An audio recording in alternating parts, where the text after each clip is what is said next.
வணக்கம். இன்றைக்கி நம்ம குக்கர்லேயே மட்டன் கிரேவி எப்படி செய்கிறதுன்னு பார்க்கலாம். இது பண்ணுறதுக்கு ஃபஸ்ட்டு குக்கரில் ஒரு 3 டேபிள் ஸ்பூன் அளவுக்கு நல்லெண்ணெய் சேர்த்துக்கோங்க.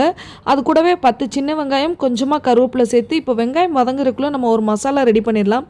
2 தக்காளி, ஒரு பெரிய வெங்காயம், 10 காஷ்மீர் மிளகாய், 10 பல் பூண்டு, சின்ன துண்டு இஞ்சி, ஒரு டேபிள் ஸ்பூன் முந்திரி குருணை எடுத்திருக்கேன். நீங்கள் அதுக்கு பதிலாக 10 முந்திரி சேர்த்துக்கோங்க. அப்புறம் 1 டீஸ்பூன் அளவுக்கு கசகசா, ஒரு சின்ன துண்டு பட்டை, 2 கிராம்பு, 2 ஏலக்காய். இது எல்லாத்தையும் நல்லா நைஸாக அரைச்சி எடுத்துக்கோங்க.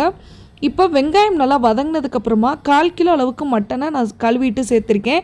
அது கூடவே இந்த அரைச்சி வச்சுருக்க விழுதையும் சேர்த்துக்கோங்க. அப்புறமா 2 டேபிள் ஸ்பூன் அளவுக்கு மல்லித்தூள் சேர்த்துருக்கேன்.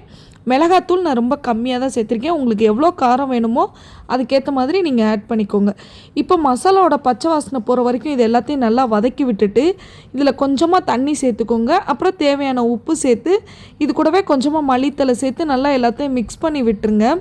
இது சப்பாத்தி, தோசை, இட்லி எல்லாத்துக்குமே நல்லாயிருக்கும். இதை நல்லா கிண்டி விட்டுட்டு இப்போ குக்கரை மூடி வச்சுருங்க.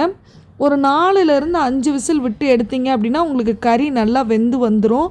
இப்போ நல்லா மிக்ஸ் பண்ணதுக்கப்புறமா விசில் போட்டு மூடி வச்சுருங்க. ஒரு 5 விசில். நீங்கள் இது பண்ணுறதுக்கு முடிஞ்ச அளவுக்கு நல்லா இளம் ஆட்டுக்கறியாக வாங்கி பண்ணுங்கள். அப்போ தான் டேஸ்ட்டு நல்லாயிருக்கும்.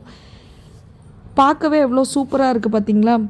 இதை நீங்கள் கண்டிப்பாக ட்ரை பண்ணி பாருங்கள். இந்த வீடியோ பிடிச்சிருந்தது அப்படின்னா லைக், ஷேர் அண்ட் சப்ஸ்கிரைப் பண்ணிடுங்க. தேங்க்யூ. இன்னொரு வீடியோவில் பார்க்கலாம்.